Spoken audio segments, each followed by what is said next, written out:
We don't want 70 investment bankers talking about a case. How horrible would that be? Don't answer that, because I know the answer.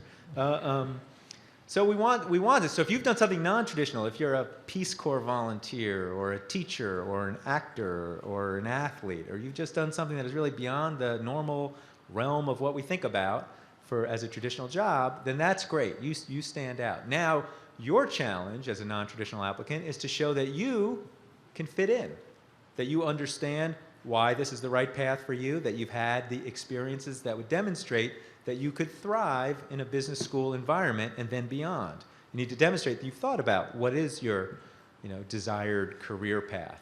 And if you can demonstrate that you could kind of fit in with the traditional group, then you stand a great chance. So what are the common threads? So you've got people applying to business schools. As an admissions officer, I had to go through thousands of applications. What were the things I was looking for? Well, I wanted to see how much responsibility you had in whatever your position was. I wanted to see some evidence of management, and management can be defined pretty broadly. So, if you're a young applicant, it's quite possible you never managed people directly, but you probably managed products or projects or processes or portfolios or resources. There's some management component to what you do, even if it's not direct management of others. So I want to see that. I want to see your success stories. I want to see, how did you do relative to your peers? Were you on a faster track? Were you on a slower track? Were you successful? And if I had to sum it up in one phrase, I would say, you want to demonstrate that you've had a positive impact on your organization, whatever it is. You want to demonstrate that your organization is better for your having been a part of it than it would be if you had not been a part of it. That's what you're looking for, whether you have a very traditional job or a very non-traditional job. Things to be careful about as you start to write essays. Don't restate your resume, because your resume, it's in the application. It's going to be in there. So don't just give me a laundry list of accomplishments or a restatement of the things you've done. Your essays serve a different purpose, and we're going to jump into that in a little bit. Another thing you want to make sure you do in your application is make sure you draw on all of your experiences, even your non-work experiences. So if some of you applying to business school with just 2 or 3 years experience, your college record, the things you did, extracurricular activities, will play a role in the application. Those of you who've been out of school for 10 or 15 years, your college activities become a little bit less significant. Those of you who have active community involvement, and I certainly encourage that, that can play a role in your application as well. Those are some of the stories you can draw from to talk about your successes, to demonstrate your character. Let me tell you 2 mistakes people make in their essays that are 2 fairly common mistakes. One is candidates sometimes say, well, I'm applying to business school, so clearly all they really want to hear about are my professional successes. So Harvard, for example, every year has a question, what are your 3 most significant accomplishments and why do you view them as such? Other schools ask different questions, but generally we're asking for similar types of things in the different applications. So one common mistake is for someone to approach that question and say, well, I'm just going to talk about, I don't want to get into my personal stuff. I'm just going to talk about my professional accomplishments. So accomplishment number 1 is about a work accomplishment. Accomplishment 2 is a work accomplishment. Accomplishment 3 is a work accomplishment. What happens inevitably? Well, you've probably told 3 versions of the same story, highlighting the same strengths. So poor me, the admissions officer, I've got to go read thousands of essays anyway, and now I have to have you telling me the same story 3 times. That's kind of boring. That's not exciting. That doesn't stand out. It doesn't give me a variety of strengths. It's not interesting. It's not compelling. So you want to mix it up. What's another mistake people make in their essays when they're asked to write about their accomplishments? Is to go the other direction. You say to yourself, well, work is fine, but it's not really my passion. In fact, that's part of why I want to go to business school. But in my outside of work, I have some really exciting things to talk about. So I'm going to talk about my personal accomplishment number 1, and my personal accomplishment number 2, and my personal accomplishment number 3.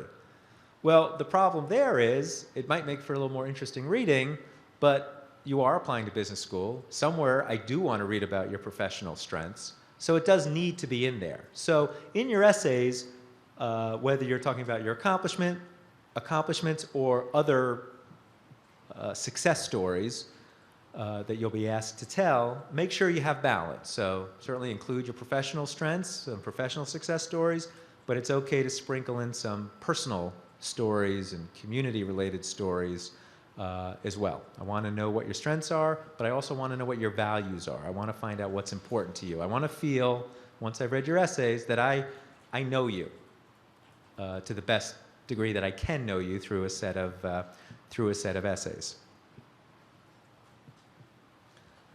A big part of applying to business school is recognizing that your application is a marketing document. And admissions officers don't necessarily like to hear it put that way. It can sound a little bit crass, but I don't mean it that way at all. The reality is that you're applying to business school. School can select among 4, 5, 6, 7, 8 other qualified people. You want them to select you. How could you not look at it as a marketing document? That's exactly what it is.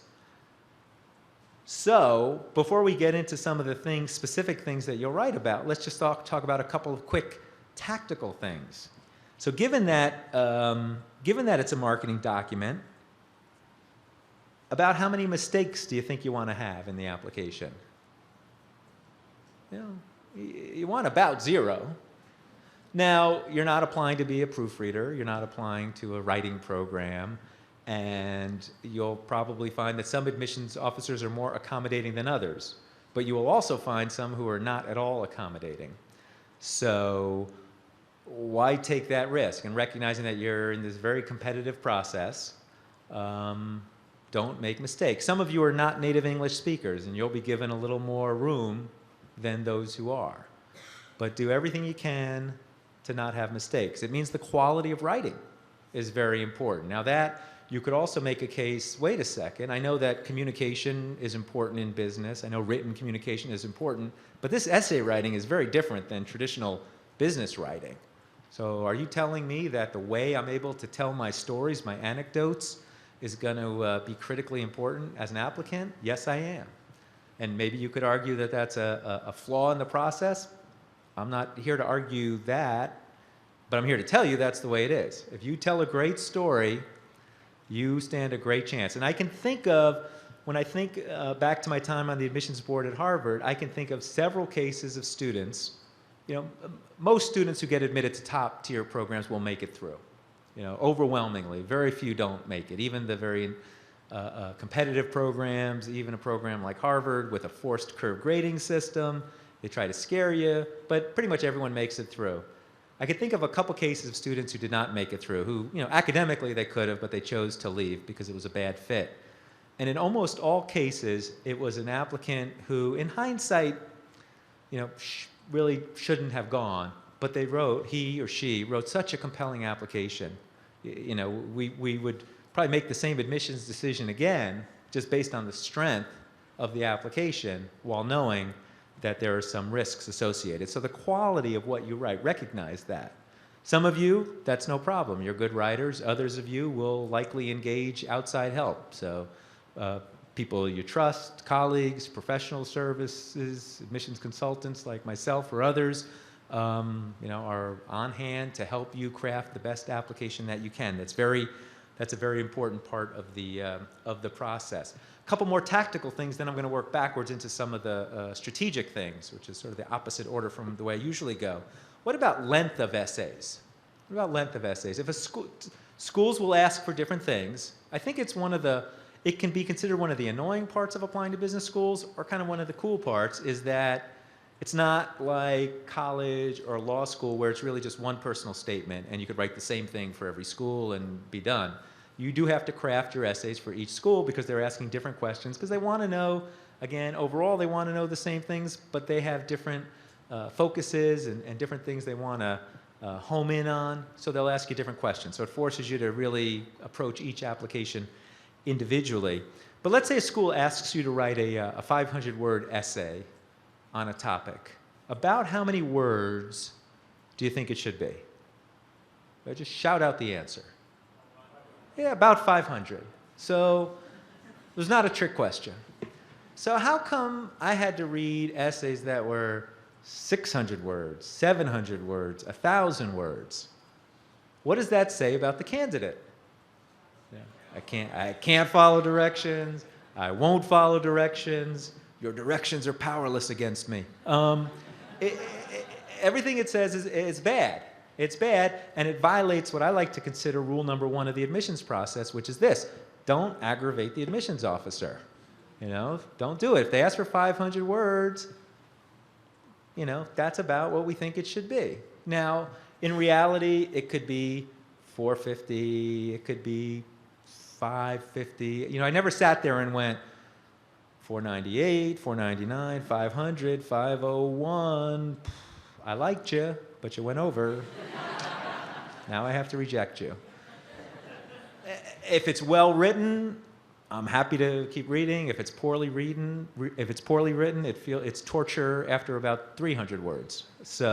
But stick within the guidelines. Don't have typos. Don't have mistakes. Make sure it's well written. Those are just tactical points. But now let's talk a little bit about strategy. What are the things specifically on your essay? Since these essays are so darn important, that's where you're going to get to demonstrate your character, your personal strengths. So let's talk about things you want to write. Well, you're going to have an opportunity to tell success stories, and you should be thinking about cycling through what are the things that make you unique, what helps you stand out, and then what are the stories, what are the anecdotes you can tell that will highlight that uniqueness. That, in a nutshell, is what you're trying to do. People all the time over the years have come up to me and they'll ask, either, well, what are you looking for? Or, what am I supposed to write? As if there is this one uber applicant that if you can make your application sound like that, you'll be successful. Those are the wrong questions to ask. The right question is, how do I highlight my uniqueness? You can't make yourself sound like something you think you're supposed to be. You got to start from inside and work from there. Understand how you are likely to get stereotyped as an applicant. And it's not part of any plot. I'm talking about professionally, based on the kind of work that you do. It's not that admissions officers stereotype you. It's just that people who do similar things, often have similar profiles, will sound more alike than different. So what are the stereotypes that attach themselves to you? If you understand that, you have a huge strategic opportunity. Or just show of hands, any engineers here? Okay, fair number. We're going to talk about you a little bit, and I mean no offense. When we think about engineers, what are some of the positive, you'll have to be loud because I can't hear that well up here. What are some of the positive traits that we think about when we think about engineers? Just shout out. Smart. Good quantitative skills. I think I heard that twice. Really cool. You are an engineer, aren't you? It's not hard to pick you out. We get a couple, you said really cool if you didn't hear that. Let's get a few others. So we got smart, quantitative, good detail orientation. What else? Two more. Tech savvy, I think that was technological as well. Good project managers. What's that?